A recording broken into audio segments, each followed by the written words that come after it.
Assalamualaikum warahmatullahi wabarakatuh. Hai, saya Prastika Nisihati, mahasiswi Fakultas Hukum Universitas Surya Kencana, semester 5 non-reguler.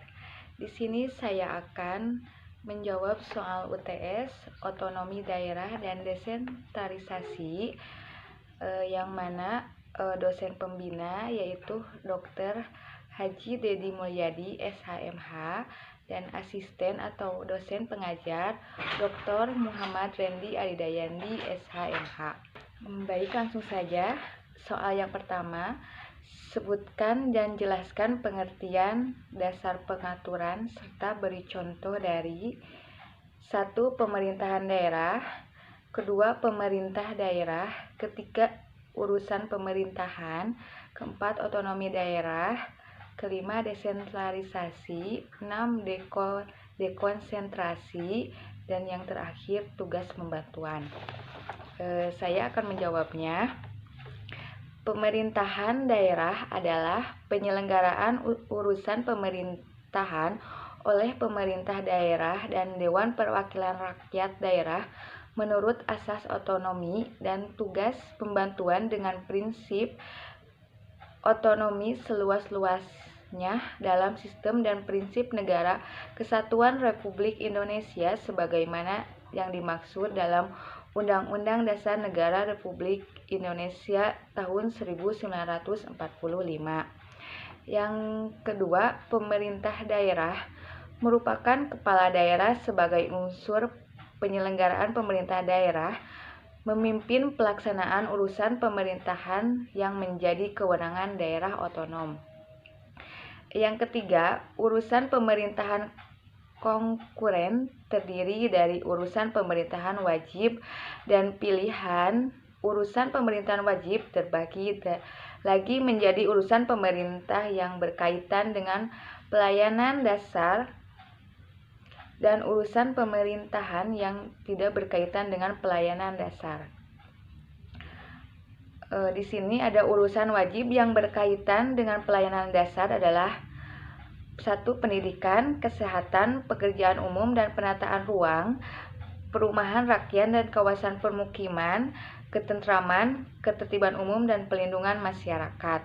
Yang keempat yaitu otonomi daerah. Otonomi daerah adalah hak, wewenang, dan kewajiban daerah otonom untuk mengatur dan mengurus sendiri urusan pemerintahan dan kepentingan masyarakat setempat sesuai dengan peraturan perundang-undangan.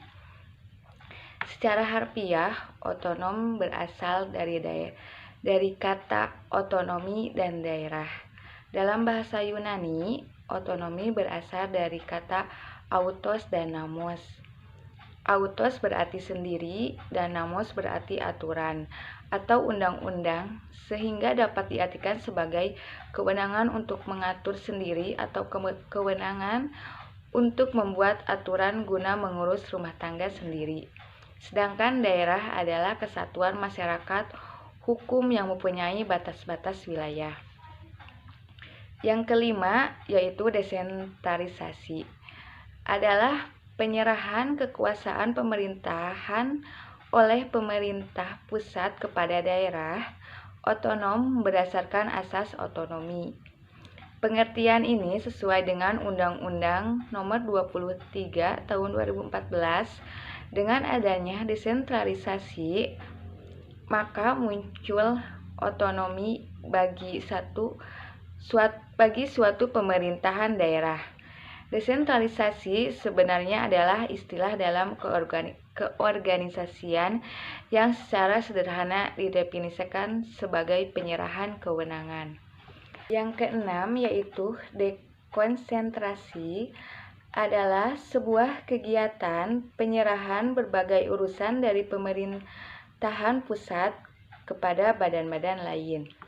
Yang ketujuh yaitu tugas pembantuan adalah penugasan dari pemerintahan pusat kepada daerah otonom untuk melaksanakan sebagian urusan pemerintahan yang menjadi kewenangan pemerintah pusat atau pemerintah daerah provinsi kepada daerah kabupaten atau kota untuk melaksanakan sebagian urusan pemerintahan yang menjadi kewenangan daerah provinsi.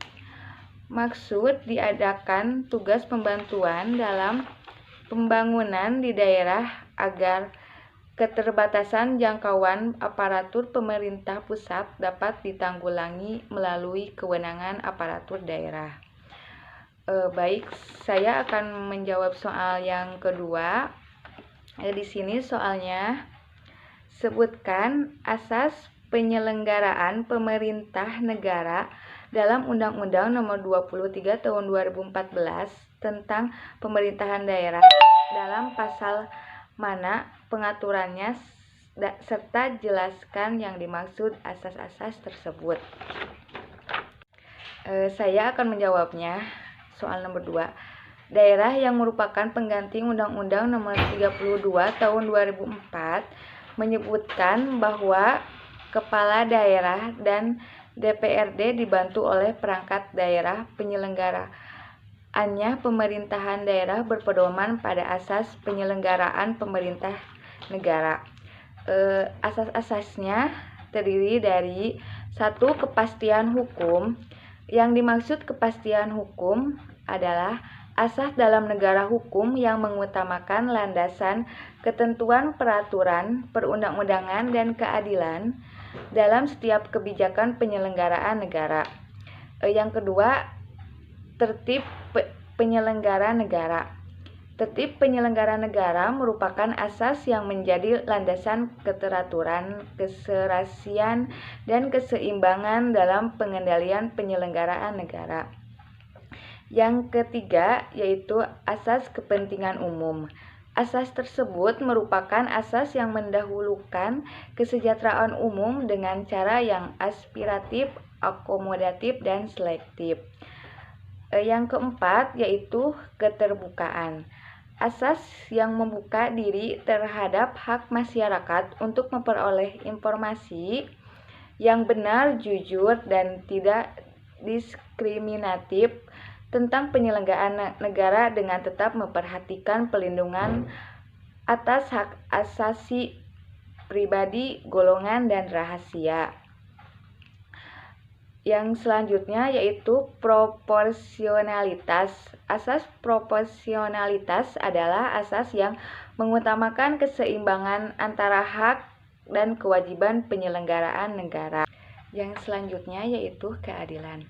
Asas keadilan ini adalah bahwa setiap tindakan dalam penyelenggaraan negara harus mencerminkan keadilan secara proporsional bagi setiap warga negara.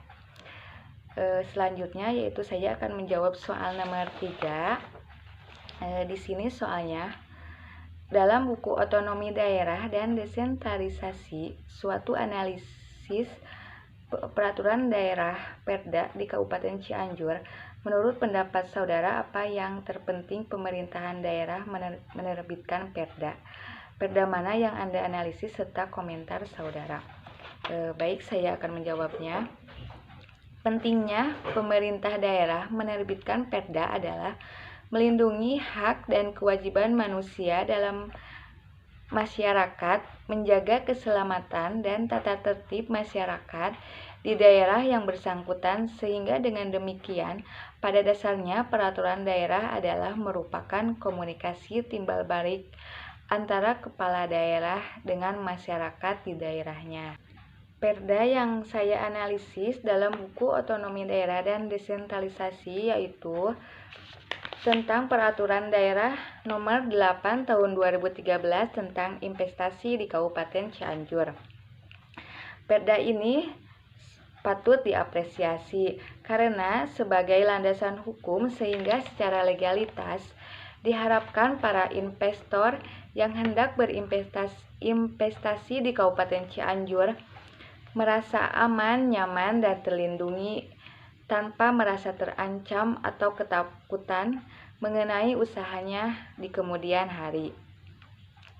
Dengan adanya Perda tentang investasi tersebut, diharapkan setiap aturan turunnya baik itu dalam bentuk Perbu ataupun dalam bentuk kebijakan intasti terkait harus memperhatikannya hal-hal berikut.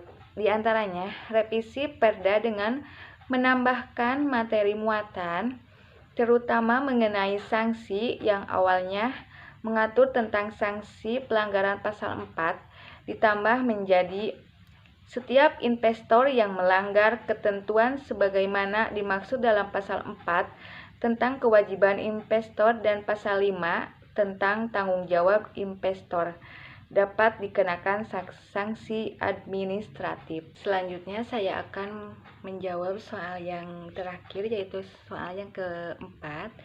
Di sini soalnya dalam buku Otonomi Daerah dan Desentralisasi, suatu tinjauan dan himpunan resensi buku, apa masukan atau kritik saudara berkaitan mengenai tujuan otonomi daerah, yaitu untuk mempercepat terwujudnya kesejahteraan masyarakat melalui peningkatan pelayanan, pemberdayaan, dan peran serta masyarakat, serta peningkatan daya asing daerah dengan memperhatikan prinsip demokrasi, pemerintah, keadilan, dan kekasan suatu daerah dalam sistem negara kesatuan Republik Indonesia. Berikan dasar judul atau identitas buku yang saudara review atau resume. Saya akan menjawabnya. Berdasarkan buku Otonomi Daerah dan Desentralisasi yang saya resume tentang teori hukum pemerintahan daerah, menurut Suryansah dan Don Harley, mahasiswa semester 5 Fakultas Hukum Universitas Surya Kencana. Buku ini memaparkan hasil kontemplasi tentang berbagai masalah berkenaan dengan pelaksanaan otonomi daerah di Indonesia, khususnya mengenai persoalan kewenangan pengurusan bidang pertahanan oleh pemerintah daerah, kabupaten, atau kota, yang hingga saat ini belum berjalan sebagaimana yang dikehendaki.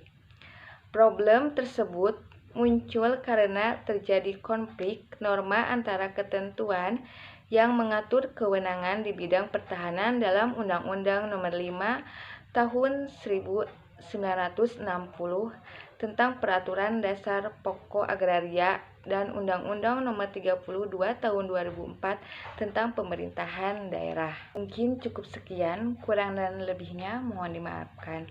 Wabillahi taufiq walhidayah. Wassalamualaikum warahmatullahi wabarakatuh. Terima kasih.